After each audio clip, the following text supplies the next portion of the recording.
Graça e paz, povo de Deus, meu amigo, minha amiga. Vou aqui bater um papo com vocês. Manhã linda aqui em São Lourenço, Minas Gerais. Estou tirando esse tempinho para falar sobre o assunto.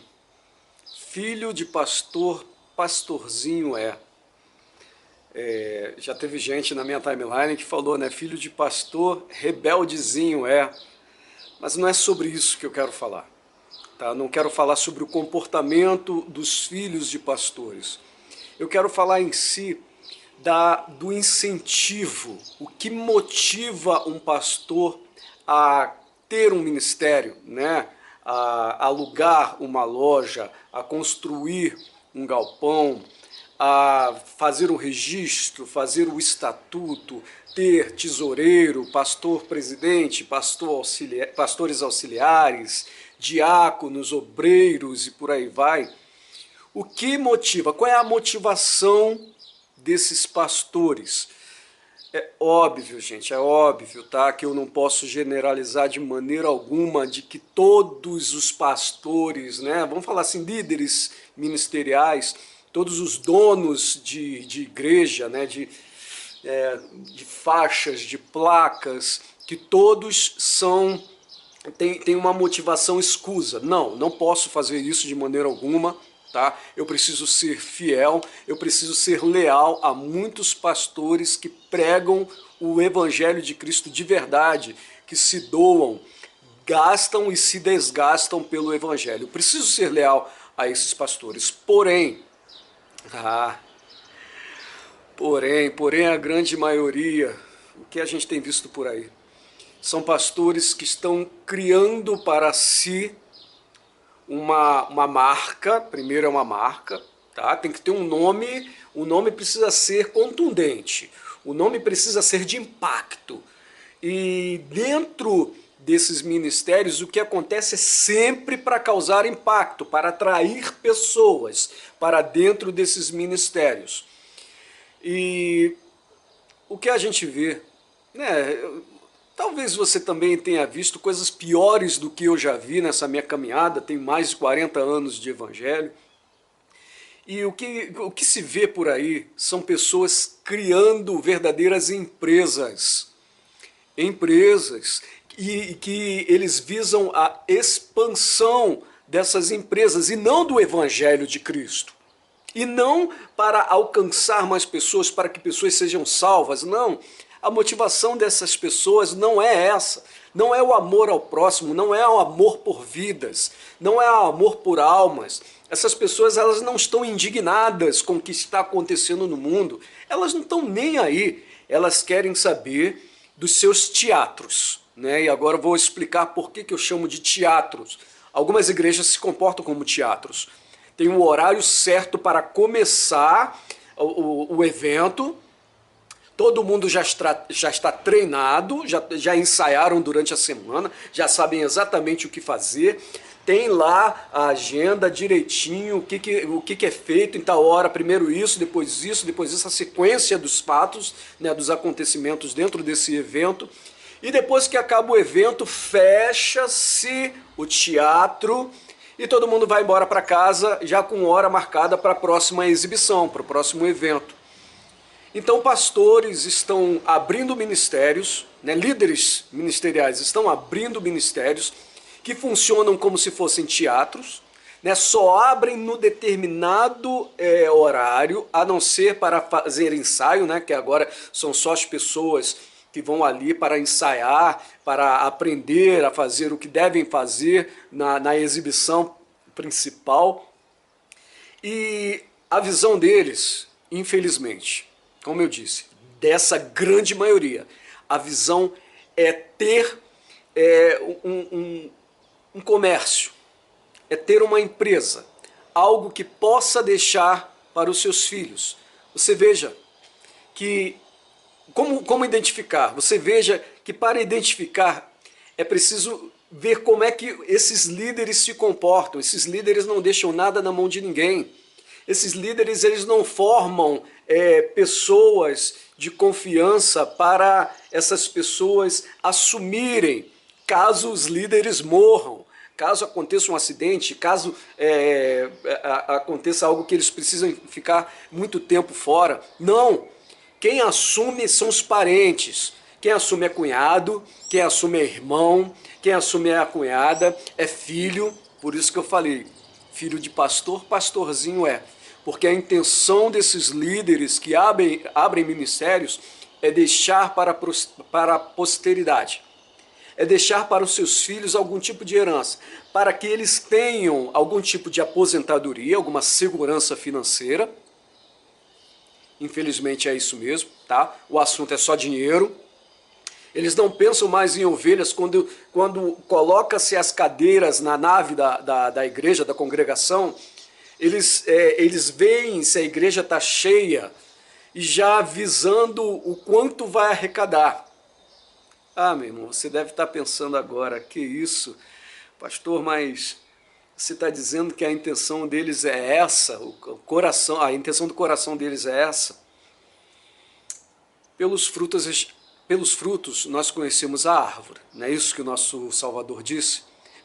Pelos frutos conhecereis a árvore. Quais são os frutos desses pastores, desses líderes? Os frutos, né, vamos falar assim, que não é o fruto do Espírito Santo, mas os frutos desses pastores são viagens, são restaurantes, é hospedagem nos melhores hotéis, é viagens de avião, é trocar de carro, é trocar de joias, é as suas esposas trocando de vestido, de sapato, de joias, de tablet, de celulares, e casas de praia, casa de montanha, casa de veraneio. Pelos frutos nós conhecemos a árvore. E quando nós vemos que o coração desses líderes não está nas ovelhas que estão passando necessidades financeiras, meu Deus do céu, ovelhas de Cristo dentro desses ministérios que passam necessidade, e esses líderes, cães gulosos, safados, malandros, eles só visam o próprio bolso.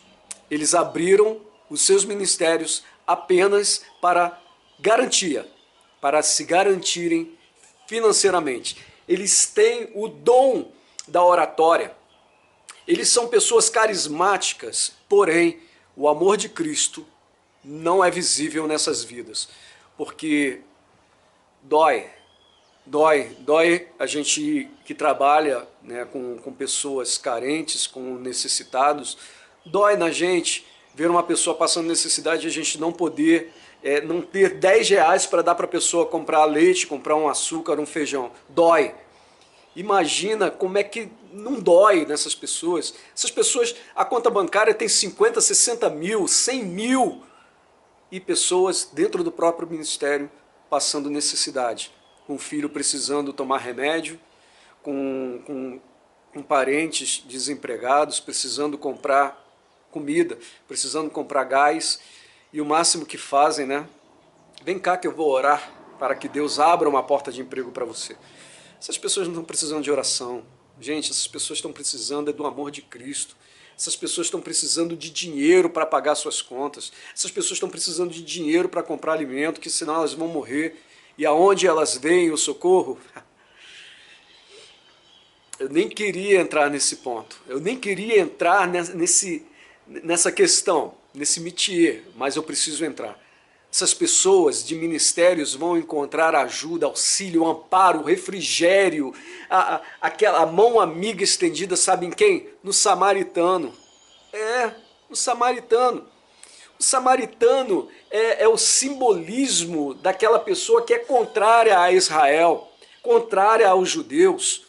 Os samaritanos são aqueles que você diz assim, não, eu não quero conversa com esse tipo de gente. São os espíritas, são os católicos. Já é a segunda vez que eu toco nesse assunto. Os espíritas e os católicos, eles têm asilos, eles têm orfanatos, eles têm centro de recuperação, eles têm centro de amparo a necessitados. E os evangélicos? Raros, existem, raros, raríssimos. É como encontrar ouro numa vala. É raro, é raríssimo. Existem. Eu quero crer que existe. Filhos de pastor, pastorzinhos são. Filho de pastor, pastorzinho é. Herança, né? Vamos deixar o cargo para o filho do pastor. O filho do pastor vai assumir. Afinal de contas, quem trabalhou tanto, quem se empenhou em fundar o ministério, cuidou do ministério e foi pregar todos os dias, e projetou, e mandou embolsar, e se empenhou tanto, quem foi? Foi o pai. Nada mais justo do que passar para o filho, né? Como se igreja, como se ministério fosse algo a se deixar como herança. O ministério é de Cristo, a igreja é de Cristo e o ministério deveria ser de Cristo. Infelizmente, não é. Infelizmente, muitos não são.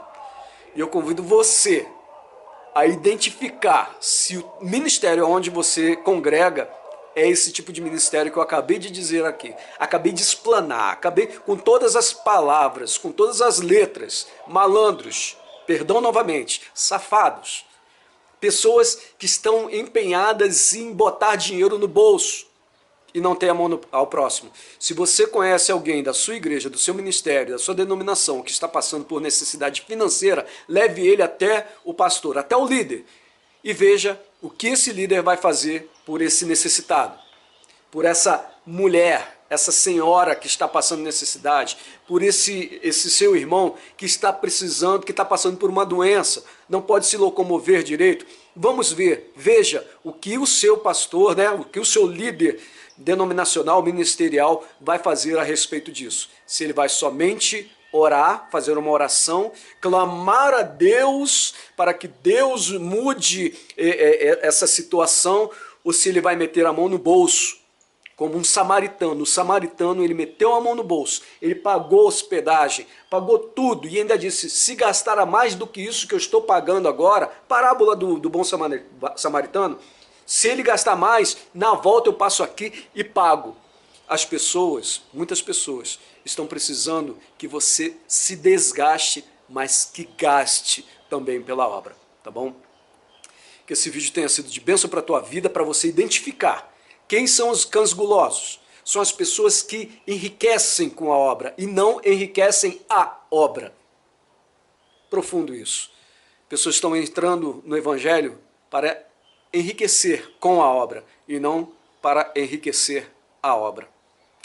Que esse vídeo tenha sido de bênção para a tua vida, para que você identifique se a igreja, se o ministério, a denominação que você frequenta é apenas uma empresa que vai ser deixada para o pastorzinho, o filho do pastor. Compartilhe esse vídeo. Que Deus te abençoe. Graça e paz.